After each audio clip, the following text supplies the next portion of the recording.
Assalamualaikum warahmatullahi wabarakatuh.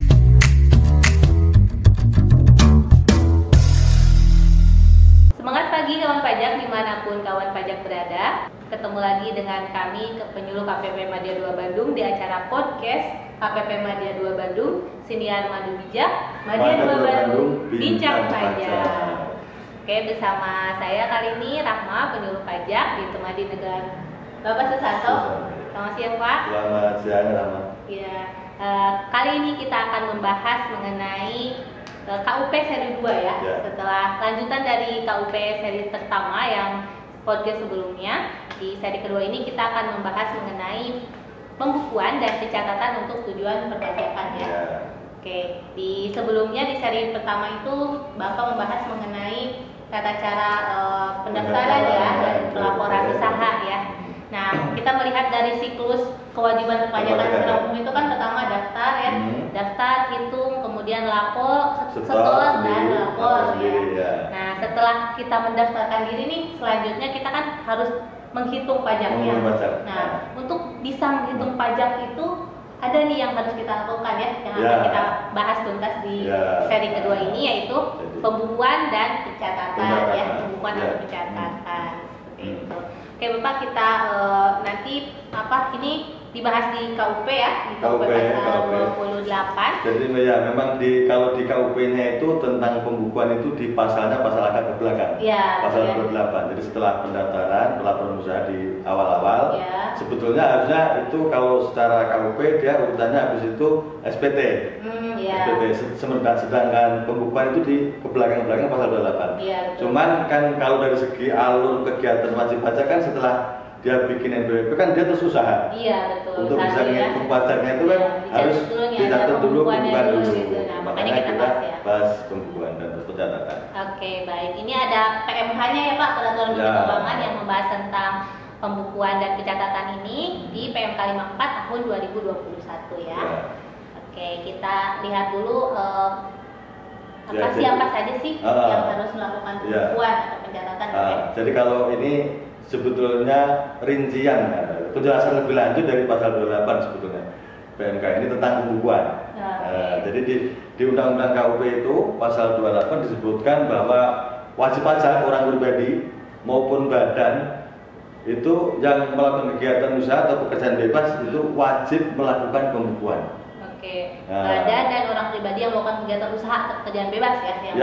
Itu wajib melakukan pembukuan. Jadi prinsipnya defaultnya itu wajib pajak yang usaha gitu wajib melakukan pembukuan. Lalu adakah yang boleh tidak pembukuan? Ada. Yaitu adalah yang pertama itu dikecualikan dari tadi kewajiban untuk melakukan pembukuan itu yang pertama adalah wajib pajak orang pribadi ya. Itu yang dia itu omsetnya di bawah 4,8 ya. Yang wajib pajak orang pribadi yang dia itu boleh melakukan pencatatan tapi harus menyampaikan norma penghitungan penghasilan neto. Nah, itu untuk orang pribadi yang melakukan kegiatan usaha atau pekerjaan bebas dan dia tidak dikenai final. Itu boleh pencatatan. Yang kedua adalah WP orang pribadi yang tidak melakukan pekerjaan bebas atau usaha. Itu artinya berarti karyawan pegawai itu boleh tidak pembukuan. Terus yang berikutnya, yang ketiga adalah wajib pajak orang pribadi yang dia itu omsetnya di bawah 4,8 kayak tadi, tapi seluruh usaha omsetnya itu dikenai pajak final. Dia boleh pencatatan dan tidak harus menyampaikan pemberitahuan pajak dengan norma penghitungan NPPN. Berarti harus memenuhi syarat penghasilannya itu bersifat final ya. Kemudian omsetnya di bawah 4,8 gitu ya, boleh juga tidak melakukan pembukuan. Oke, selanjutnya kita mau bahas detail nih apa sih bedanya pencatatan dengan pembukuan ya. Sebenarnya kalau pembukuan kan seperti harus rumit gitu Pak ya. Pembukuan itu kan harus mengikuti PSAK ya. PSAK kita harus bikin neraca rugi laba. Betul, atau kalau pencatatan kan nggak perlu. Nah sekarang apa yang kita lakukan ini? Baik, pencatatan itu apa gitu ya. Itu pencatatan, kita lihat dari definisinya, itu adalah data yang dikumpulkan secara teratur tentang peredaran atau penerimaan bruto dan atau penghasilan bruto sebagai dasar untuk menghitung jumlah pajak yang terutang, termasuk penghasilan yang bukan objek pajak atau penghasilan yang bersifat final. Jadi intinya cuma ngitung penghasilan kita berapa sih gitu. Penghasilan kita termasuk sumbernya mungkin ya. Karena penghasilan itu kan ada yang final dan tidak final. Nah, jadi dihitung berapa penghasilan bulanannya gitu aja sih kalau pencatatan punya Pak ya. Pada prinsipnya pencatatan tetap harus dilakukan dengan itikat baik ya. Kan kita, ada syaratnya ya, kita bayar pajak itu kan harus sesuai dengan kondisi yang sebenarnya. Betul. Jadi memang membayar pajak itu agak berat atau berat lah, bisa jadi dirasakan berat. Tapi kan ini tetap kita harus sesuai dengan ketentuan yang berlaku, undang-undangnya seperti apa. Kita harus, karena ketika kita tidak benar mengisi SPT, menghitung pajak, berarti itu kan sebuah tindak kesalahan, fraud, itu tidak boleh. Jadi makanya pencatatan juga dilakukan dengan itikat baik, kemudian dengan bahasa Indonesia dilakukan di Indonesia, terus dalam satu tahun pajak tertentu ya. Jadi dalam satu tahun pajak itu dari 1 Januari sampai dengan 31 Desember. Jadi nggak ada ceritanya ini kan tahun pajak itu Januari Desember. Normalnya ya secara normalnya. Tapi kalau beda dengan pembukuan nanti, kalau pembukuan itu ada tahun buku kan. Tahun buku itu bisa tahun pajak, bisa tahun yang berbeda. Tahun pajak itu bisa tahun buku, bisa tahun takwim. Nah, kalau pencatatan itu hanya tahun takwim berarti. Jadi dari 1 Januari sampai dengan Desember. Nggak boleh ya ada pencatatan. Pencatatannya misalkan Maret sampai Februari gitu. Nggak boleh, harus Desember. Kalau memang usahanya baru mulai di tengah tahun ya berarti dari tengah tahun tersebut sampai dengan akhir tahun 31 Desember. Dan harus secara urut ya, misalnya Januari berapa, Februari berapa, itu bisa secara urut 1 tahun. Oke, kita lanjut ke tentang WP yang melakukan kegiatan usaha atau pekerjaan bebas. Ini dapat kan tadi ada syaratnya ya, kalau misalkan wajib pajak itu mau menggunakan pencatatan harus menyampaikan norma penghitungan penghasilan neto ya. Itu nah itu harus jadi wajib pajak yang melakukan kegiatan usaha atau pekerjaan bebas dan dia tidak dikenai final, omsetnya di bawah 4,8, dia boleh pencatatan tetapi harus menyampaikan norma penghitungan penghasilan neto di 3 bulan awal 3 bulan. Jadi Maret ya, akhir 3 bulan pertama. Itu harus menyampaikan. Nah, kalau sekarang kan tinggal lewat digital. Iya, betul sekarang. Jadi untuk penyampaian NPPN ya, singkatan dari norma penghitungan penghasilan neto ya, kita singkatnya NPPN, itu bisa dilakukan di DJP online kawan pajak ya. Ada menunya nanti di menu layanan di KSWP ya. Jadi itu 3 bulan pertama. Kalau misalnya Anda terdaftar di tengah tahun misalnya Juni gitu ya, itu 3 bulan sejak Juni itu Agustus sampai September gitu ya. Itu akhir September berarti sudah menyampaikan permohonan pemberitahuan penghitungan itu. Baik. Ya, itu. Nah, kalau yang masih lagi berjalan biasanya kan sambil menyampaikan SPT tahunan yang sebelumnya gitu ya. Misalkan untuk SPT tahunan 2022 kan penyampaiannya maksimal 30 Maret untuk OP ya. 2023. Nah, kita harus menyampaikan norma penghasilan neto untuk tahun pajak 2023 itu di bulan Januari atau Februari atau maksimal di Maret 2023. Ini penting sekali Rahma. Jadi kenapa? Karena ketika dia tidak menyampaikan ini ya, wajib pajak dengan kriteria yang barusan itu ya, dia tidak menyampaikan pemberitahuan norma penghitungan penghasilan neto, maka dia dianggap melakukan pembukuan. Gitu. Dianggap melakukan pembukuan. Jadi kalau misalnya dia dianggap melakukan pembukuan, sementara dia lapor SPT nggak ada neracanya, nggak ada rugi labanya, itu nanti akan dianggap tidak lengkap. Tidak lengkap. Terus nanti pasti oleh orang KPP akan diminta surat kelengkapan. Dan ketika nggak dilengkapi dengan neraca rugi laba itu berarti nanti bisa diterbitkan surat bahwa SPT tidak disampaikan.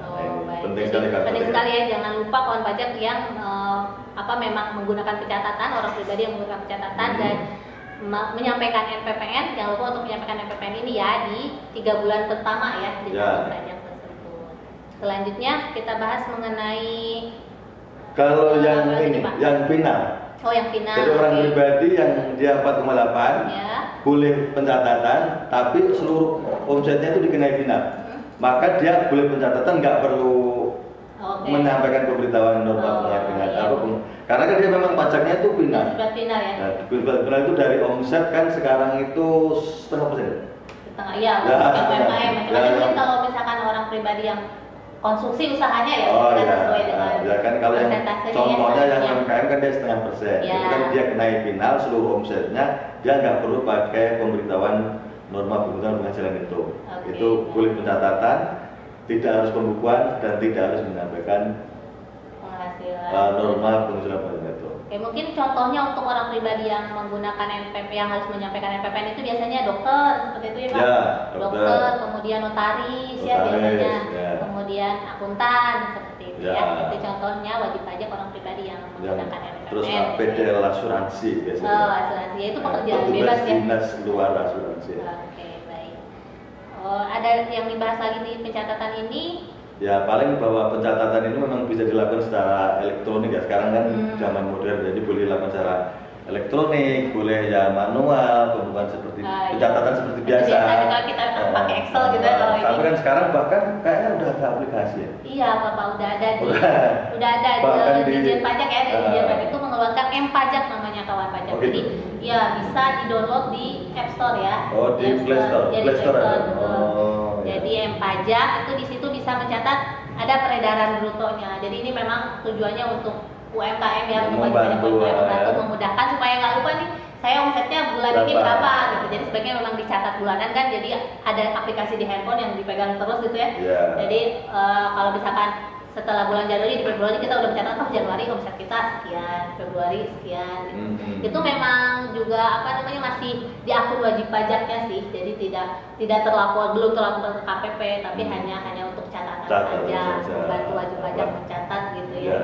Dan lebih penting lagi juga ini bahwa catatan itu ya, kita kan usaha terus melakukan pencatatan, disimpan dengan baik selama 10 tahun. Oh iya. 10 tahun. Kenapa 10 tahun? Banyak WP yang nanya, Pak, apakah misalnya catatan itu udah 5 tahun boleh kita hapus gitu? Ada beberapa WP yang nanya gitu. Nggak boleh ya, karena memang daluarsa penetapan itu 5 tahun. Tapi kan kita nggak tahu ya. Kita itu daluarsa penyidikannya kan 10 tahun. Jadi barangkali setelah 5 tahun masih ada hal yang misalnya ada ketahuan fraud gitu ya, misalnya ya, terus diketahui oleh DJP terus dilakukan penyidikan, itu tetap harus diminta catatannya dan segala macam. Jangan lupa disimpan 10 tahun jadinya ya. Baik berupa manual atau elektronik gitu ya, 10 tahun ya kawan pajak disimpan. Nah itu tadi segala hal tentang pencatatan ya. Oke, selanjutnya kita membahas mengenai pembukuan ya Pak ya. Tadi kan kita udah bahas pencatatan. Nah, pembukuan kita mulai dari definisinya lagi. Itu adalah suatu proses untuk mencatat yang dilakukan secara teratur untuk mengumpulkan data dan informasi keuangan yang meliputi harta, kewajiban, modal, penghasilan dan biaya, serta jumlah harga perolehan dan penyerahan barang atau jasa yang ditutup dengan menyusun laporan keuangan berupa neraca dan laporan laba rugi untuk periode tahun pajak tersebut ya. Itu definisi pembukuan di PMK 54 ya. Jadi bedanya mungkin dengan pencatatan bahwa tentunya kalau pembukuan itu harus menghasilkan laporan keuangan. Ada untuk bisa menghitung beban utang itu harus ada laba rugi tentunya. Neraca, laba rugi dan tahun buku. Tahun buku itu tahun pajak itu kalau secara akuntansi memang tahun buku itu kan boleh beda dengan tahun takwim. Makanya tahun pajak itu juga bisa tahun buku, tahun takwim. Artinya berarti bisa Januari, Desember, bisa juga misalnya Juni, Mei atau Juni gitu. Bisa secara akuntansi. Kayak misalnya kebanyakan lembaga pendidikan itu kadang-kadang sesuai sekolah. Jadi Juni, Juli apa Agustus, Juli gitu ya. Juni. Itu bedanya dengan pencatatan. Tetap jadi kalaupun intinya kita harus membayar pajak mengisi SPT dengan benar, jelas dan lengkap. Jadi juga pembukuan harus dilakukan dengan etika baik ya. Terus dilakukan di Indonesia menggunakan bahasa Indonesia dan mata uang rupiah ya. Dan secara taat asas atau konsisten ya. Oke. Di sini juga apa yang tentang itikat baik itu dulu saya sempat ingat Pak, kata dosen saya salah satu tanda itikat baik itu apa sih gitu untuk pembukuan. Katanya untuk pembukuan itu salah satu cirinya adalah laporan keuangannya diaudit Pak sama akuntan publik gitu. Ya karena memang mereka ya KP yang punya wewenang atau otoritas untuk mengaudit sebuah laporan sudah keuangan. Wajar gitu ya laporan keuangannya atau jadi tadi bisa dengan harus bahasa Indonesia, mata uang rupiah, taat asas. Kalau misalnya ada WP yang pengen, saya ini banyak pemodalnya dari asing, PMA misalnya kan. Sementara dia menginginkan pembukuan kita dengan bahasa asing, nah itu boleh juga. Dan mata uang selain rupiah juga boleh, tapi harus mengajukan dulu ke DJP DJP, ya. mengajukan permohonan ke DJP. Nah, kemudian untuk prinsip taat asas ini seperti apa sih? Nah, ini untuk taat asas ini berupa stelsel pengakuan penghasilannya Pak ya. Taat asas dalam pengakuan penghasilan, kemudian tahun buku, jadi harus sama. Jadi kalau misalnya accrual ya. Kemudian dari metode penilaian persediaan, kalau menggunakan FIFO terus gitu ya. Kemudian metode penyusutan dan amortisasi itu juga tidak boleh sembarangan berubah-ubah gitu ya. Harus taat asas ya. Tahun buku misalnya habis Juli terus tahu-tahu Januari Desember nggak boleh berubah. Iya. Harus ada persetujuan dulu ya. Jadi kalau mau berubah boleh saja mengajukan permohonan, jadi baru disetujui atau tidak oleh DJP. Ya. Oke, selanjutnya pembukuan tentunya harus meliputi harta ya, kewajiban, terus modal, terus penghasilan dan biaya-biaya, terus harga perolehan, ya, penyusutan, penjualan, pembelian dan seterusnya. Pada prinsipnya itu pembukuan itu juga secara benar bisa menghitung pajaknya berapa. Itu yang penting ya. Untuk tujuan perpajakan itu sebenarnya intinya. Tujuan perpajakan itu yang penting. Ya tetap juga harus sesuai dengan PSAK ya. Dari standar akuntansi yang sudah distandarisasi. Nah, sebenarnya untuk pembukuan ini juga ada dua metode ya. Tadi ada stelsel. Jadi secara stelsel itu boleh kas, boleh accrual. Jadi kalau kita dulu juga belajar akuntansi itu ada cash basis, ada accrual basis gitu. Jadi prinsipnya seharusnya sih accrual ya. Cuman wajib pajak boleh juga melakukan dengan stelsel kas. Tapi ada syarat-syaratnya. Ya di akuntansi juga untuk yang stelsel kas itu biasanya yang masih kecil gitu ya Pak, yang masih omsetnya masih kecil, kemudian ada tidak terlalu kompleks biasanya transaksinya yang menggunakan stelsel kas. Tapi kalau yang normal itu pakai stelsel aktual. Jadi siapa aja yang boleh menggunakan stelsel kas itu yang pertama adalah misalnya yang tadi yang orang pribadi sebetulnya dia boleh pencatatan. Tapi saya mau pembukuan. Nah, mau pembukuan dengan accrual basis bagus. Tapi dia juga boleh dengan stelsel kas. Kalau yang tadi orang pribadi tadi ya, yang dia boleh NBPM atau boleh dia yang dikenai final, omsetnya yang penting tidak di bawah 4,8, dia boleh pembukuan, boleh dengan stelsel kas. Itu yang kedua adalah badan yang omsetnya tidak lebih dari 4,8 miliar. Nah, itu yang boleh dengan stelsel kas ya, dan dia harus mengajukan permohonan setiap tahun kepada DJP ya. Setiap tahun ya. Kemudian ini stelsel itu kita tekankan lagi adalah suatu metode penghitungan yang didasarkan pada transaksi secara tunai gitu. Ya, kalau namanya stelsel kas itu sebetulnya cash basis, itu dasarnya adalah uang masuk gitu ya. Biaya atau penghasilan secara kas, secara tunai. Ya, gitu jadi penghasilan diakui apabila telah diterima secara tunai dalam 1 tahun pajak, dan biaya diakui apabila benar-benar sudah dibayar, itu baru diakui biayanya ya. Namun demikian kalau di pajak itu sebetulnya nggak boleh cash murni atau stelsel cash murni, nggak boleh. Dia tetap harus menghitung seluruh penghasilannya, baik yang dia tunai maupun nggak tunai. Jadi campuran ya. Campuran stelsel kas campuran kalau di kita itu. Kemudian untuk yang pengeluaran yang sifatnya lebih dari 1 tahun masa manfaatnya. Contohnya kayak tipe tetap misalnya ya. Itu kalau misalnya non bangunan, dia itu harus habis 4 tahun. Dia harus 4 tahun ya, nggak boleh beda gitu. Nggak boleh beda. Terus kalau yang bangunan itu juga harus 20 tahun. Dan penyusutan untuk stelsel kas itu nggak boleh selain garis lurus. Jadi kalau di cash basis kan harus boleh ada 2 pilihan ya. Garis lurus atau saldo menurun. Nah, kalau stelsel kas harus garis lurus. Kalau yang aktual tadi mungkin kalau yang aktual harus boleh garis lurus, boleh saldo menurun. Tapi kalau stelsel kas dia harus garis lurus. Itu kalau untuk yang pembukuan secara stelsel kas. Nah, namun juga seringkali ini ada yang kan orang pribadi usaha pembukuan. Tapi dia itu suka kecampur-campur ya, antara kepentingan pribadi dengan kepentingan usaha, itu pembukaannya itu campur aduk gitu. Nah, itu bagaimana cara biaya-biayanya itu kan campur aduk kadang. Kebutuhan pribadi dengan kebutuhan perusahaan itu campur aduk. Nah itu pembebanannya bagaimana? Oke. Pembebanannya untuk yang seperti itu 50% ya diatur di PMK. Di PMK 54 50% jadi dari jumlah penyusutan atau amortisasinya. Terus untuk biaya yang dibayarkan secara tunai pada tahun pajak yang bersangkutan untuk pengeluaran yang mempunyai masa manfaat tidak lebih dari 1 tahun termasuk biaya yang merupakan pembayaran di muka. Itu berarti di tahun itu? Di tahun itu. Oh ya.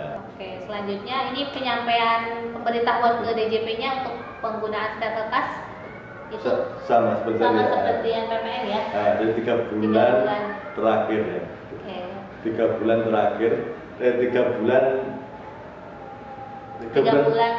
dari akhir tahun. Dari akhir tahun pajak 3 bulan.